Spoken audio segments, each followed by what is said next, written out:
Hello, hard video order stuff, welcome back. Would you like to speed up your workflow in Final Cut Pro? Actually, don't answer that question, I already know the answer.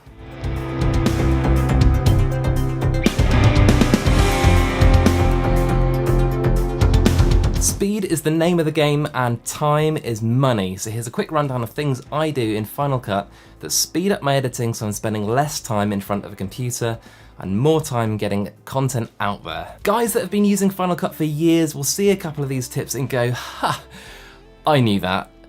Because I do cover a few of those bread and butter tips, but either way, I think you're gonna get a kick out of seeing how I edit. So, let's do it. Something I would highly recommend you switch on is your background render. So if you go up to Final Cut Pro, Preferences, Playback, and then make sure this button is ticked for background render. And that just means that if you leave the computer, it'll render whilst you're not there and you'll come back and everything will be nice and fast and you'll be able to play back, no problem. If you're someone who still claps at the beginning when you hit record so that you can sync up your audio and your video, it's the future, you don't need to do that anymore, get with the program. So forget spending time on zooming in really close to line up your audio and your video perfectly, it's not necessary. Instead, just select your audio track and your video track and right click and choose Synchronize Clips. Just go with all of the default options and click OK and bam, fully synced up audio and video. And I know for you guys who've been using the program for a while, you're gonna be like, yeah, I know this stuff, it's easy, you know. But for those who haven't seen this before, this is a mind-blown moment. You'll love it. If you're still in the habit of adding effects directly to clips, it's time to stop, it's time to start using adjustment layers. Adobe Premiere Pro has had this function for so long and it's really useful.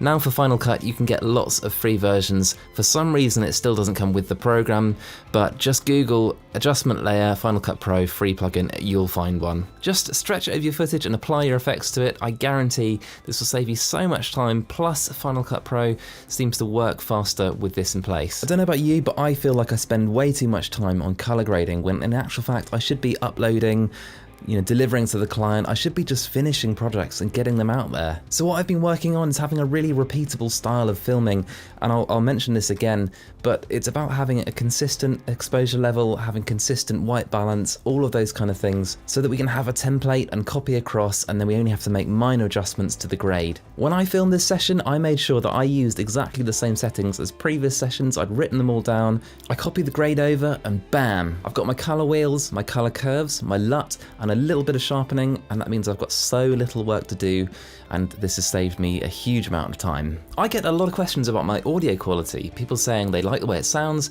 how do I do this, how do I do that? The truth is it just takes a bit of practice and a bit of time, and obviously time is not our friend, time is the enemy. So how do we speed things up? Well, for me it's about having a repeatable style of recording audio, and what I mean by that is by having similar levels, having the mic in a similar distance to your talent every single time, so that you can go back and actually copy settings from project to project. If you can do that, it means you won't have to mess around adding tons of EQ, compression, add a limiter, whatever you need to make your audio sound good for every single project. You'll have almost like a template that you can copy across, and it'll save you so much time. So in our project, you can see that this audio is going to be way too quiet and way too dynamic, so it's going to need some EQ compression and probably a limiter so it sounds good on every single device. And here we can see the audio from the last project I did, and you can see it's going to be a lot louder, a lot more consistent. It's going to sound better on a phone, a tablet, a laptop, or big speakers. So this is what I want for the new project, so I'm going to hit Command-C to copy those audio settings. Back with our original project, and we need to copy our audio plugins in.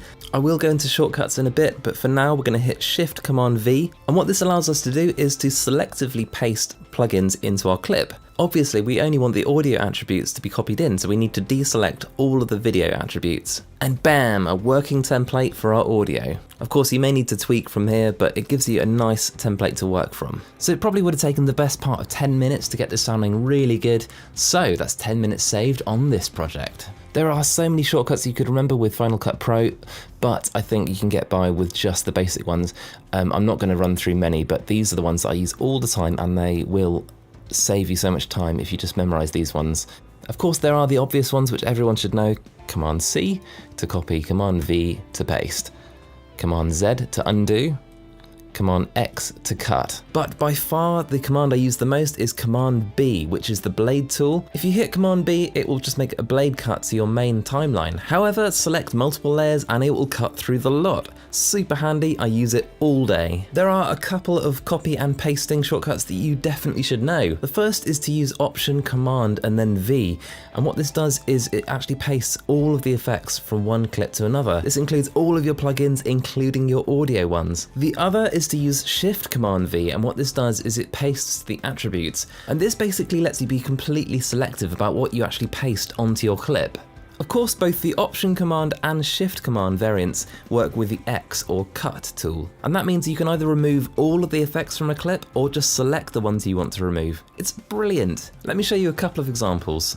Let's say you're working on a project which has multiple areas, each with its own adjustment layer, and you decide you actually want to make some quite big tweaks to the plugins you use. In this example, I'm going to go for a drastically different exposure. Instead of going into our adjustment layers and doing all the tweaking manually, we're going to use Option Command X, and this will remove all of the plugins from our second adjustment layer. Then just highlight our first adjustment layer and press Command C to copy all of the effects, and then simply press Option Command V to paste our effects onto our second clip, and we're done. Of course, if you want to be more selective about what you paste onto your clips, we can use Shift Command V. So again, let's clear the effects off our second adjustment layer by pressing Option Command X. Once again, hit Command C to copy the effects from our first adjustment layer, and then hit Shift Command V to select what we want to paste onto our clip. As you can see, we've got color wheels, color curves, our LUT and sharpening. I'm just going to add the LUT just for a laugh, and there we have it, ridiculously handy. Bear in mind that this paste attributes function works with everything. Your plugins, your audio plugins, your crop, any adjustments you've made to your clip, you can paste selectively, and I love it. For super shortcut junkies, if that is such a thing, you can actually customize the shortcuts yourself. Just go into Final Cut, Commands, Customize, and there you have it, the full control panel where you can just go nuts and create your own crazy shortcuts. It's just so amazing and customizable. It's honestly not a function I use myself, but I know people that do and love it, so it's just good to know that it's there. Lastly, something I do all the time is to open the clip and look at our video animation. And the reason you'd want to do this is to edit things like fade-ins and fade-outs, and you can also edit your keyframes from this panel. You could just right-click the clip and choose Show Video Animation, but then I feel like it's easier to use shortcuts on the keyboard. The shortcut you need for this is Control-V, and that opens and closes it, so it's really quick and easy. Of course, adding fade in and fade outs to your clips is super easy. Just drag the slider along and that will control the opacity of your clip. So super easy and looks good. However, I think there's an even better way of doing it, and that's to use keyframes. At this point, you're probably thinking, Bhav, keyframing isn't quick. That's not going to speed things up. That's going to slow me down. But I feel like if you know the shortcut and you're practicing it, it's just second nature and it won't take you any time at all. So we're going to create a really slick looking fade out. So just hit Option K to create a keyframe. Create another one right next to it, drag the keyframe that's nearest the end of your clip down, and that will create our fade out. But of course that's not going to look slick enough for me, so just right click somewhere along the line and select ease. And this will add a kind of ramping effect and it will look super classy. Another function I use all the time to keep me efficient and organised is the workspaces function. So I thought you'd really appreciate seeing how I use them in my workflow to keep me speedy. Let's say I've been editing for a little while and I've moved all my spaces around and I want to get it back to my standard editing layout. This is when you can use the workspaces function to your advantage. I've actually got 3 presets that I use. My halve standard covers all the bases workspace, a specialized workspace for grading, and then another one for audio. So if I select halve, it'll snap back to my does everything all-purpose workspace. Then if I select my grading workspace, you'll see that my waveform pops up automatically, nice and big so I can see what's going on. And finally, when I select my audio workspace, you can see I've got a nice clear view of my timeline, plus my audio meters are really clear and big, I can monitor it nicely. And that's it for now. Thank you so much for hanging out with me today. As always, I've loved making this video for you, and if you're still in the mood for more dope videos about video, I'll pop a couple of interesting ones over here, and if you're not subscribed, just hit this blob right here.